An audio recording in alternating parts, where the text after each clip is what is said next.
Now we're going to go on to the world of knowledge. So I'm going to welcome Jason. So Jason, same question for you. Tell us about your journey. Right, thank you. Hi everyone, thank you for having me here, and I hope that in the short amount of time that we've got, that I can shed some light based on what it's really like setting up an RPA Centre of Excellence. So 18 months ago, the RPA Centre of Excellence in Experian did not exist. And I may mention Experian a few times because that's the company that I work for, but really for the purposes of this, if you substitute when I say Experian for your own company, because a lot of this may apply to the sort of the things that you're doing. So it's been a long, fun and interesting journey, sometimes difficult, littered with gotchas and eureka moments. So 10 minutes isn't really a lot of time to talk about 18 months worth of effort, but we'll give it a go. So why RPA? Well, Experian are a big company with we handle a lot of work. And with this, customer expectations are increasing, workload is increasing, but budget is decreasing. We've got startups nipping at our heels, wanting to take a bite of our pie, small agile companies with low overheads that can operate at a fraction of the cost. It means we've got to do more, but with less. So we therefore need to operate more efficiently and lower our costs. We must continue to improve our products and services. We're a market leader and we want to stay there. But with competition evolving with lower costs, we've got to lower ours. But without compromise to security, without compromise to service, and without compromise to anything. And we're very much a people company. We're fully committed to the well-being of our people. We recruit only the best talent. And we want to keep them. So therefore, we look towards technologies that not only enhance our customer service and products, but technologies that complement our workforce and make our workforce lives better. And we're able to do this by reducing costs and reducing the mundane, sort of boring, repetitive tasks that people have got to do. All this whilst increasing speed and throughput. So the question would be, why wouldn't we do this? But then why automation anywhere? Well, we wanted a tool that the business users could use for themselves. And it needed to be something that was intuitive and simple to use, which for us was automation anywhere.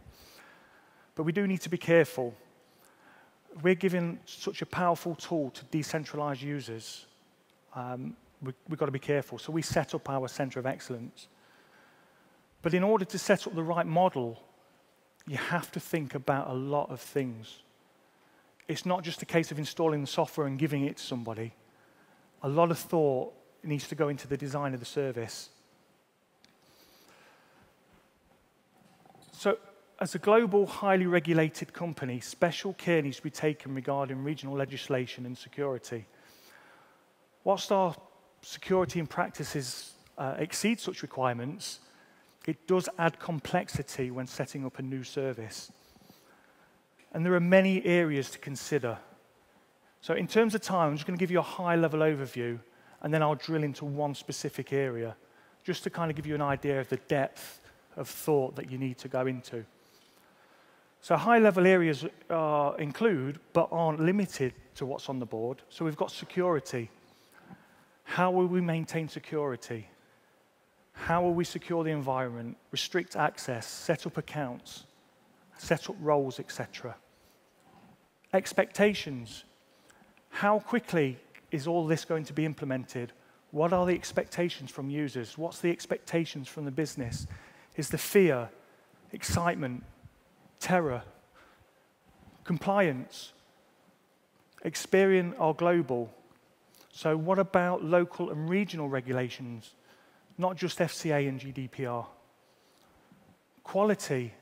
How can we effectively use the technology to ensure that there is no reduction in quality? Service. How can we effectively use the technology Who's looking after the service? Is there an existing team that can do this? Or does a new team need to be formed? Infrastructure. Where are the bots going to run? Are they running on VMs, Citrix, laptops, desktops? Who's going to look after all of this? Skills. Do we have the right skills to implement RPA? Do we need to employ additional staff? Who's going to build the automated processes? Who's going to maintain them? Cost. How much is all of this going to cost? Licenses, infrastructure, staffing. What's the return on investment going to be? How long will it take us to go from the red to the black? Licensing. So I'm not referring to licensing as a cost, but I'm thinking about the systems that we're going to automate against. Are there licensing restrictions and considerations that need to be made? Audit. How will we track benefits? How will we know our robots are doing a good job? How will we track and access and provide accountability? Procedures. How will we integrate into the current way of doing things within Experian without upsetting anybody? Pipeline. Is there enough opportunity within Experian to justify bringing RPA in? Are the opportunities practical? So each of these levels, I kind of consider them high level. And if you drill down into them, you're going to uncover more and more and more. For one example, security. If we drill into security, we're talking about access, permissions, network, physical, monitoring, storage, what to do when there's errors. And you can just keep going and going. So what I'm going to do, I'm going to sort of drill into one area, which is security.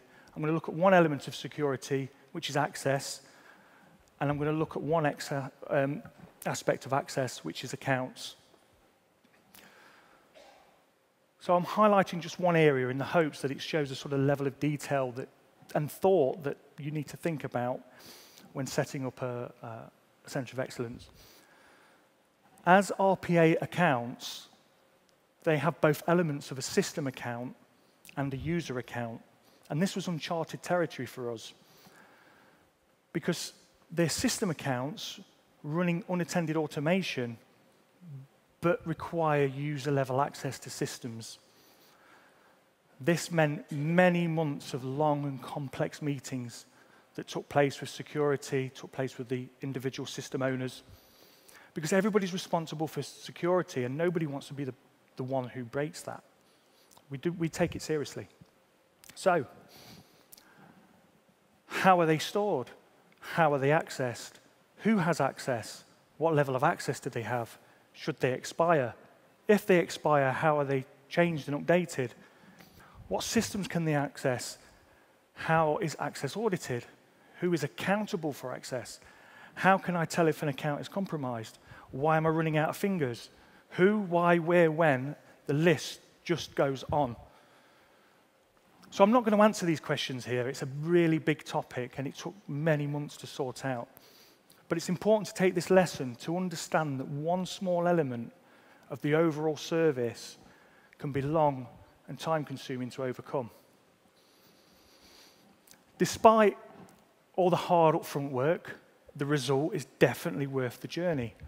Our first bots went live 1 year ago, but we've grown them at a steady pace for the reasons that I've just mentioned. But now what I've noticed is there's something of a snowball effect going on within Experian. As the robots do more work, the business takes more notice. As they take more notice, they want RPA in their areas as well. So we're scaling up. Every month, new processes are going live. And something important to note about these figures is these are for bots we've already worked on. So consider, as we introduce more bots, in another year's time, these figures are going to grow exponentially. And as great as all this is, there have been a few shortcomings, mainly around speed of deployment. So whilst, and you'll hear this, whilst sort of building happy processes can be really quick with RPA, when you factor in all of what I've said before, it adds to the deployment time of your bots. So we've seen where we were and where we are, but what about where we're going? As we become more established and known, these hurdles are reducing. Many policies and procedures have been put in place, allowing us to move past these barriers more quickly. We're building reusable code and metabots that will allow us to streamline development. And the business is employing more developers, and the developers we currently have are becoming more proficient with the tool. Automation Anywhere is an important part of Experian's strategy. And as we move forward, not only are we planning more bots, more processes, and further expansion, but we're looking to complement with AI technologies. We're thinking about chatbots to help with things like common queries, machine learning to help with things making sense of unstructured data, handling email volumes. Automation Anywhere is a key strategy, or is a key part of our strategy, and is going to sit behind many of these systems to do the heavy lifting. So, unsurprisingly, acceptance has been very good. Instead of fear, people are welcoming the robots. They want them. In Experian, I'm a very popular guy right now. My calendar's always full, people wanting to talk to me. I can't go to the coffee machine without being stopped on my way there. And I'd love to think that it's my charm and my good looks and my fashion sense, but it's the robots. People want to know about the robots. They're not interested in what I was watching on TV last night. So I'd like to thank you for your time, and I hope I got you thinking. In 10 minutes, I can't give you all of the questions, let alone the answers. So I hope that I at least got you thinking about the questions that you should be asking yourselves. Thank you.